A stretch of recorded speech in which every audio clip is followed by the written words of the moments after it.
Alors voilà, ça c'est Irpine. C'est l'une des villes donc, qui a extrêmement souffert des attaques russes au début du mois de février et pendant une grande partie du mois de mars. Ça, ce sont des bâtiments au cœur de cette ville d'Irpine, me semble-t-il. Nous sommes allés sur place avec Adrien Acco et vous le voyez, hein, les dégâts sont toujours là. Ils sont colossaux, Marie Chantrey. Oui, absolument. Le convoi des 3 dirigeants s'est arrêté dans ce quartier d'Irpine où vous voyez les destructions à l'œil nu sont absolument considérables. Près de 80% des bâtiments ici de cette ville de banlieue de Kiev ont été détruits. Emmanuel Macron, Olaf Scholz, Mario Draghi qui sont donc descendus pour cette visite symbolique.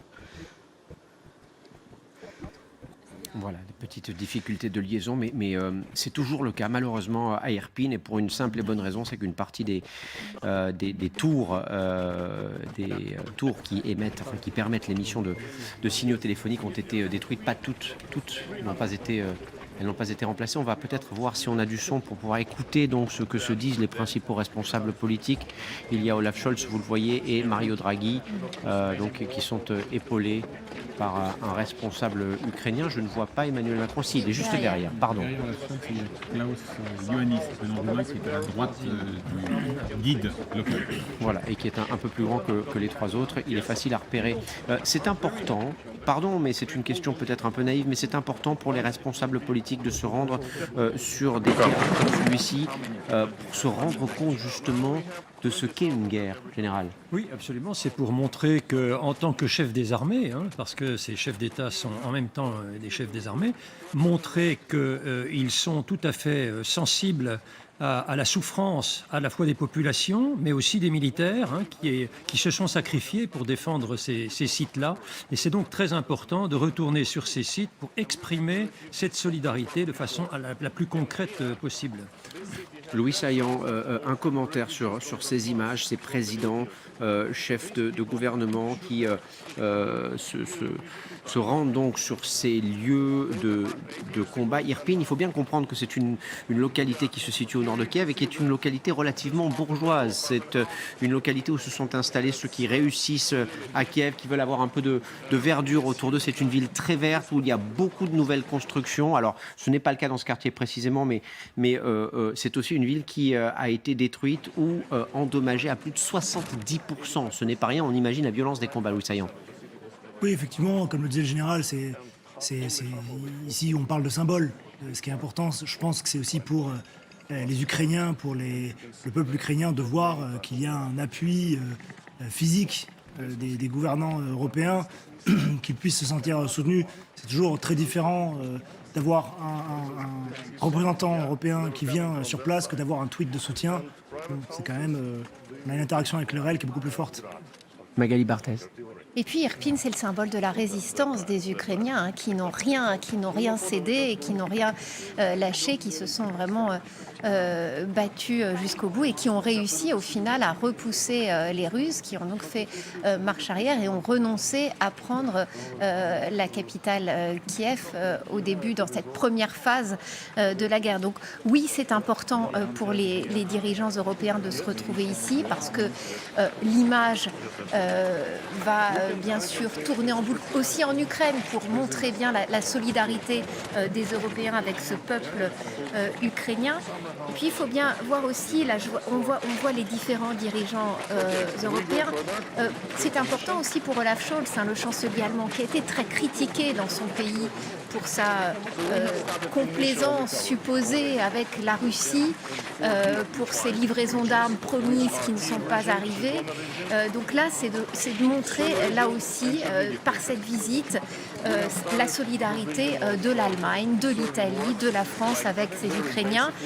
C'est important aussi de voir la présence du dirigeant roumain qui est donc à gauche là, de l'écran avec cette cravate bleue, parce que ça montre bien que ce n'est pas que la vieille Europe qui est là, mais il y a aussi l'Europe de l'Est qui, on le sait, est beaucoup plus allante dans son soutien à l'Ukraine et dans justement son opposition beaucoup plus frontale et beaucoup plus jusque-boutiste avec la Russie. C'est un passage important. Les Ukrainiens veulent absolument que les Européens se rendent compte de ce qu'ils ont vécu et de ce qu'ils continuent de vivre au quotidien, de la violence des combats, et cette déambulation dans les rues d'Irpin marquera évidemment, et sera l'une de ces images fortes de cette guerre et de ce soutien des Européens. Et pour cause, parce que cette Europe de l'Est, elle a des frontières communes avec l'Ukraine et elle a un passé commun avec la Russie.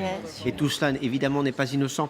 Damien Fleureau nous a rejoint, rédacteur en chef adjoint du service politique TF1 LCI. C'est ça, je ne me suis pas trompé sur le titre, Damien. Évidemment, cette visite d'Emmanuel Macron, on va revenir vers la France, parce que nous sommes français, que ce qui se passe en ce moment même, vous le voyez en direct sur ces images à Irpin, nous concerne tout particulièrement. Emmanuel Macron a choisi un moment particulier pour ce déplacement. On imagine bien que tout cela est très compliqué à organiser, mais quand même, je le rappelle pour ceux qui auraient oublié, dimanche, il y a une échéance électorale, le deuxième tour des élections législatives. Voilà, le second tour des élections législatives. Et le président de la République, d'ailleurs, ne l'a pas complètement oublié, parce qu'avant même de prendre l'avion pour se rendre en Roumanie, avant cette séquence, ce déplacement officiel du chef de l'État, il y a eu cette prise de parole sur le tarmac de l'aéroport d'Orly. Mais tout est un peu lié, et c'est ce qu'a voulu nous dire le chef de l'État avant son départ. Il l'a répété lorsqu'il est arrivé en Roumanie. La sécurité aux portes de l'Europe, c'est un sujet, bien entendu, qui a été abordé lors de la campagne présidentielle, lors de cette campagne aussi des législatives. Le sujet qui sera sans doute abordé lors de la conférence de presse de la souveraineté alimentaire, des exportations de stocks de céréales. C'est un sujet aussi de la campagne des élections législatives. Celui du processus d'adhésion de certains pays, dont l'Ukraine ou la Moldavie hier, à l'Union européenne. C'est un sujet de clivage au sein des formations politiques en France. Aujourd'hui, le président de la République n'est pas en campagne, mais ces sujets-là, bien entendu, infusent le débat strictement national, je dirais. Oui, parce que nous sommes tous concernés par cette guerre et par ses conséquences, même si évidemment la France n'a pas de frontière commune avec l'Ukraine, l'Europe en a, et tout ce qui se passe en Ukraine, notamment en matière de et en début de semaine, d'énergie. le président de la République, au salon Eurosatory, salon militaire, annonçait que la loi de programmation militaire allait être sans doute revue à la hausse. Il faudra le voter, mais voilà, pour donner des moyens supplémentaires à nos armées. Je vous propose de faire un petit bond vers Irpin, parce que Paul Larouturou est sur place. Paul, ce déplacement présidentiel, évidemment, il a une valeur symbolique énorme pour Emmanuel Macron, parce que c'est la première fois qu'il se rend en Ukraine depuis le début de la guerre, et parce qu'il y était très attendu en Ukraine. Oui, effectivement, il était vraiment extrêmement attendu depuis le début du conflit. Alors malheureusement, pour des histoires de réseau, je ne peux pas vous envoyer les images que nous voyons ici en direct. L'atmosphère est vraiment très très particulière. Je parle pas très fort parce qu'on est très nombreux entre les armées, les différents pays, les forces de l'ordre, les chefs d'État des différents pays. Il y a beaucoup de monde et les journalistes, il y a beaucoup de monde, mais il y a un énorme silence. Il y a vraiment très très très peu de bruit. Tous les bâtiments autour de nous sont cramés, explosés, les vitres ont explosé. Il n'y a que les arbres qui ont l'air intacts. Et effectivement, Emmanuel Macron a une air très, très concentré. Il continue la conversation qu'il a eue avec ses homologues dans le train de nuit cette nuit. Et oui, il était très attendu. On sait que cette petite phrase qui se met sur il ne faut pas humilier les Russes a été très mal prise ici. Donc il s'entretiendra ensuite avec le président Zelensky. Mais il a commencé ici par Irpin, où vraiment, je vous dis autour de nous, vous verrez les images surtout en journée en direct sur LCI. Vraiment tout est ravagé sur la route. Il y avait des impacts de balles sur l'intégralité des murs. Et donc ici, l'ambiance est très, très lourde. Merci Paul, merci beaucoup. On va vous retrouver. Marie Chantrey est aussi sur place, évidemment, à Irpin. Elle va nous raconter ce qu'elle voit, nous décrire évidemment cette visite. Marie Chantrey, ce qui est très impressionnant, évidemment, lorsque l'on arrive dans cette partie de la ville d'Irpin, c'est que tout ou presque est détruit, et ce doit être marquant pour ces trois responsables politiques. Absolument, et je partage l'observation de Paul qui soulignait ce silence. On s'est un peu extrait de la bulle de la délégation, des délégations françaises, allemandes et italiennes. Les chefs d'État qui prennent le temps, en effet, d'observer ce qu'il y a autour de nous, et on ne peut que constater la désolation, les destructions. Les chefs d'État sont arrêtés devant cette voiture, vous voyez juste derrière moi, la criblée de balles. C'est un quotidien qui s'est arrêté ici. La ville, on le rappelle, en banlieue de Kiev, c'est à une vingtaine de kilomètres théâtre a été libéré le 28 mars et ce sont près de 300 civils, 49 militaires qui ont été tués ici. Et puis ensuite, c'est Boutcha, à quelques encablures d'ici, qui a été libéré. Et ça a été l'occasion pour toute la communauté internationale de découvrir les massacres de cette guerre, des civils tués à bout portant dans la rue. C'est ça aussi, cette guerre déclenchée par les Russes depuis le mois de février. Alors évidemment, on regarde, on constate et voilà, c'est des paysages de guerre et des destructions absolument partout. Emmanuel Macron, Mario Draghi, mais également Olaf Scholz, le chancelier allemand, vont prendre le temps ici, une visite extrêmement symbolique. Il était peut-être question que Zelensky, le président ukrainien, les accueille. Il n'est pas présent pour le moment, mais peut-être les rejoindra-t-il un peu plus tard. En tout cas, ils les rejoindront au palais présidentiel un peu plus tard dans la journée pour une séquence très importante, très protocolaire, où les sujets sont nombreux à aborder. Merci Marie, vous êtes sur place Irpine avec Irina Fourny. Évidemment, dans ce quartier d'Irpine, la guerre fait partie du passé, Vincent Lejeu.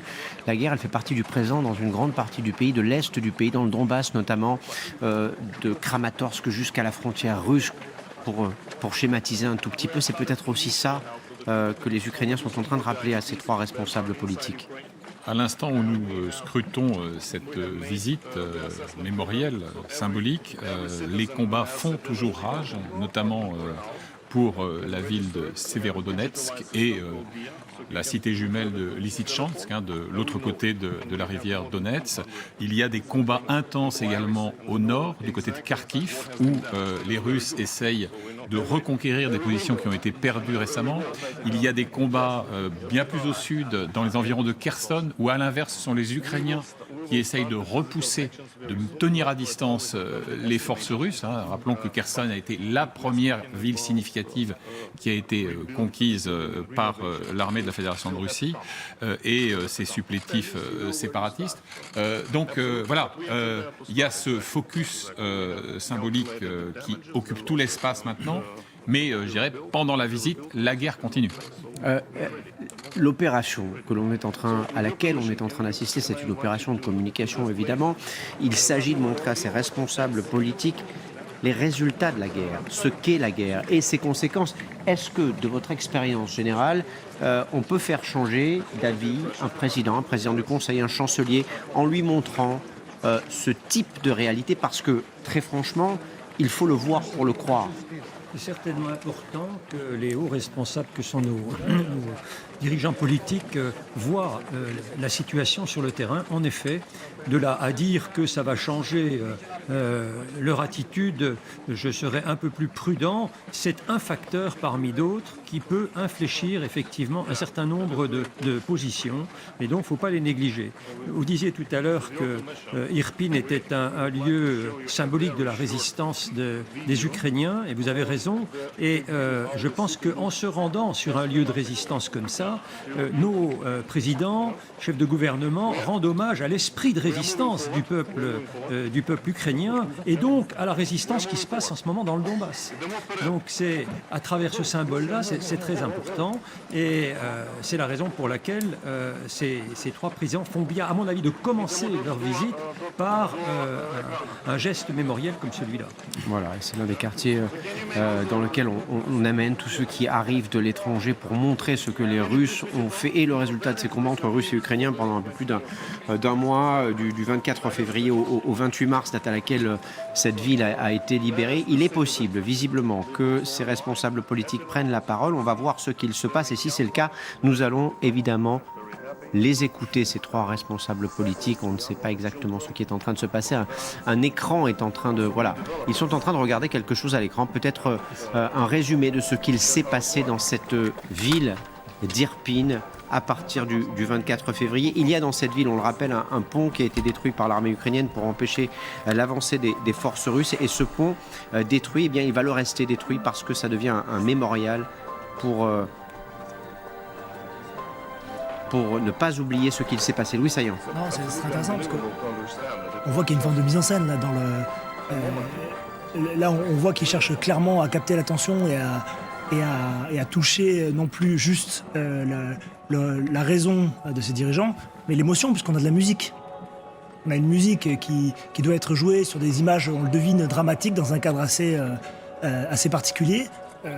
Là, on est en pleine manœuvre de communication, presque, j'ai envie de dire, presque de subversion des dirigeants. Je trouve ça très intéressant. Je voudrais qu'on retrouve Marie Chantrey qui vous allez le voir avec l'ambassadeur de France en Ukraine. On va peut-être afficher la petite fenêtre parce qu'on voudrait conserver évidemment ces images.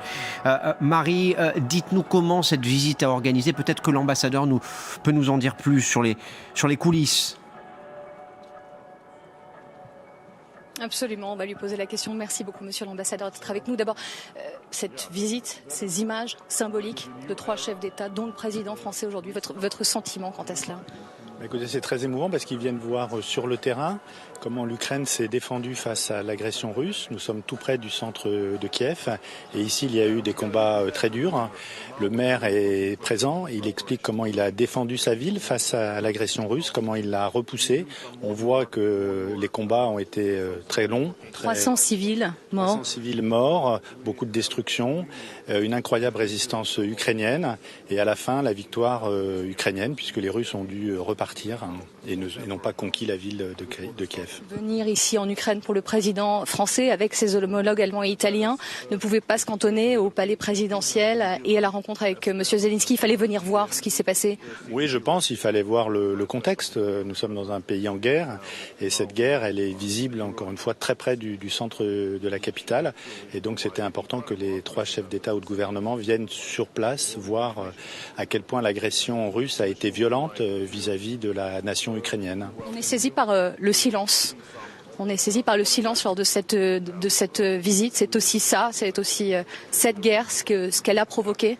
Oui, elle a provoqué le silence, la sidération et puis cette incroyable résistance ukrainienne que j'évoquais précédemment et qui fait qu'aujourd'hui les Russes ne sont plus là, ils ont dû reculer.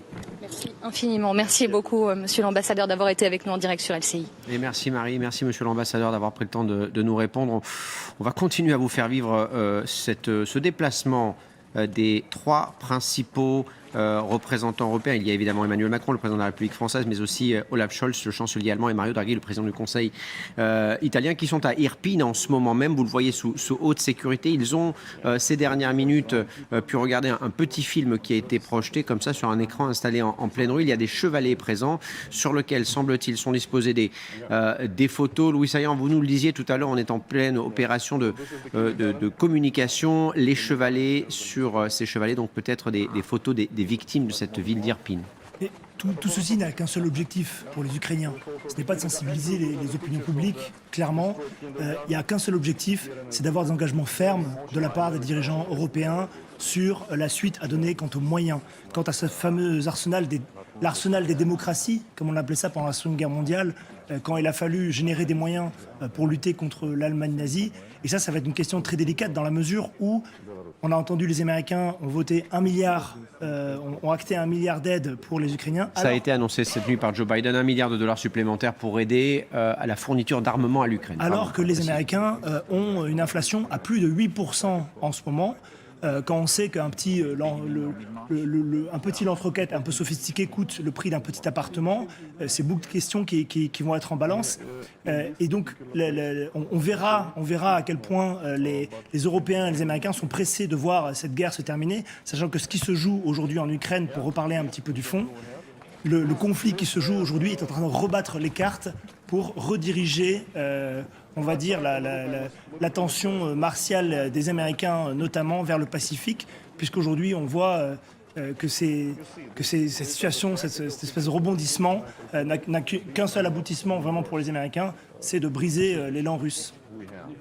Voilà, Paul et Marie nous parlaient du silence de cette ville d'Irpin, du silence qui est enveloppé cette visite. On est dans un quartier qui a été presque entièrement dévasté par les combats. Vous voyez ce qu'il reste de cet immeuble derrière. Devant cet immeuble, ce que vous ne voyez pas précisément à l'antenne, ce sont ces chevalets installés avec, sur ces chevalets, on l'imagine, mais ce sera à confirmer, des photos, soit des victimes, soit des militaires qui sont morts dans la résistance qui a été menée à Irpin face à l'avancée des troupes russes, parce qu'Irpin, c'est à une vingtaine de kilomètres de Kiev et que si ces localités-là lâchées au mois de février, au début du mois de mars, c'est probablement une partie de la capitale qui aurait été envahie par les Russes. Et là, l'histoire de cette guerre aurait probablement été tout autre Vincent Hugeux. L'épaisseur du silence dans des lieux de mémoire de cette nature est absolument sidérante. Je me souviens par exemple, pour avoir couvert à l'époque le génocide au Rwanda en 1994, vous avez un mémorial dans un quartier de Kigali qui s'appelle Gisozi, et chaque fois qu'un officiel y passe, il est en quelque sorte écrasé par la densité de ce silence, puisqu'on est évidemment dans l'indicible. Lorsque vous vous rendez à Oradour-sur-Glane, théâtre, on le sait bien, pendant la Deuxième Guerre mondiale, d'un abject massacre par les forces d'occupation nazie, vous êtes également, d'une certaine manière, anéanti. Et là encore, aucun mot de la très riche langue française ne suffit à exprimer l'horreur. Et je trouve important, effectivement, on peut dire que toutes les informations sont là, les services de renseignement font leur travail, mais n'oublions pas que Emmanuel Macron est un jeune quadragénaire, qu'il est d'une génération qui n'a pas connu intimement la guerre, sinon par les récits qu'il a lus ou entendus, et donc il touche du doigt pour la première fois ce que peut être le quotidien atroce, la banalité du mal de la philosophe Hannah Arendt. Donc, je veux dire, ça, c'est essentiel pour justement, encore une fois, solder ce litige latent avec Zelensky et avec les Ukrainiens qui peut-être avaient l'impression que d'une certaine manière, un Macron n'avait pas une conscience aiguë du sens tragique de l'histoire et du fait qu'ils étaient engagés dans une lutte existentielle. Boutcha, Borodjanka et Irpin, d'où nous proviennent ces images que vous voyez en direct sur LCI, celles de 4 représentants européens. Il y a le français Macron, il y a l'allemand Scholz, l'italien Draghi, mais aussi le président roumain qui est également sur place. Il s'agit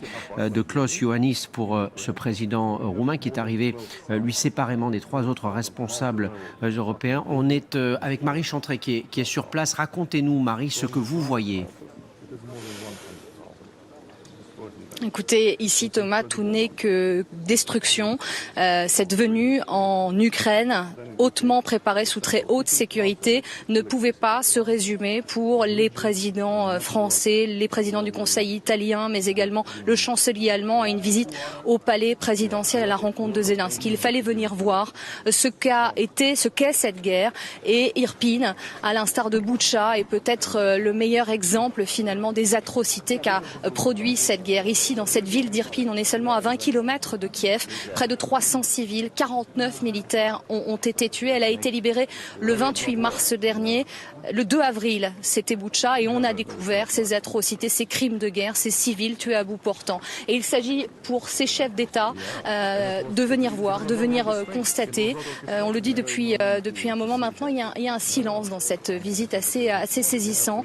Les chefs d'État qui sont accompagnés du gouverneur de la région, mais également du maire de la ville qui a défendu cette ville d'Irpin avec les militaires, écoutent attentivement. On la retrouvera tout à l'heure avec toujours beaucoup de plaisir.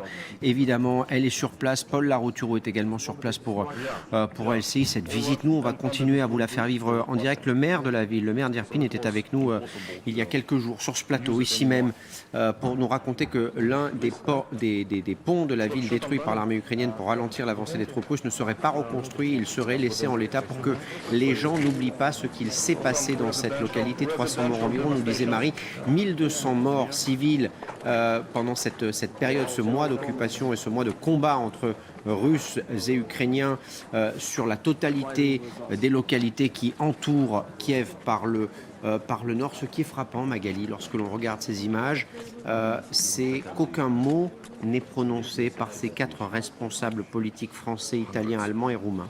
Non, on est dans le recueillement, dans l'émotion, avec ces photos qui sont présentées à ces dirigeants européens, ce film aussi qui leur a été montré pour leur faire prendre conscience de la réalité de la guerre, de ce qui s'est véritablement passé à Irpin. Il faut bien comprendre que du côté des Ukrainiens, il y a une crainte d'un essoufflement du soutien occidental.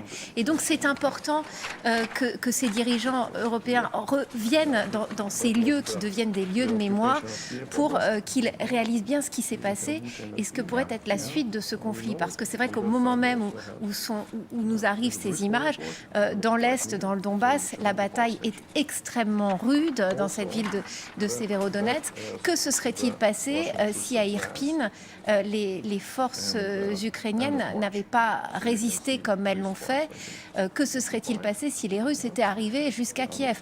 Eh bien, la question, elle se pose aujourd'hui de la même façon dans le Donbass, où le président Zelensky appelle à tenir coûte que coûte jusqu'au bout, mais il a besoin pour ça des armes occidentales et évidemment de montrer à ses dirigeants européens la réalité de ce qui s'est passé à Irpin et dans cette banlieue de Kiev. C'est pour les mobiliser, pour leur faire comprendre qu'ils ne peuvent pas faire autrement que de continuer à acheminer ces armes occidentales pour aider l'armée. Vous avez raison de préciser, Magali, que le passé à Irpin se conjugue au présent à Severodonetsk. Un mot, Damien Fleureau, de ce que cette visite peut changer, des conséquences qu'elle peut avoir sur le débat politique en cours en France. On a beaucoup reproché dans les oppositions ce déplacement, cette visite qui est préparée depuis de longues semaines. Donc l'Élysée savait que ce voyage officiel interviendrait entre les deux tours de l'élection présidentielle. On a beaucoup reproché au président depuis le premier tour ce déplacement parce que il déserterait le sol français à un moment politique crucial pour l'avenir du pays.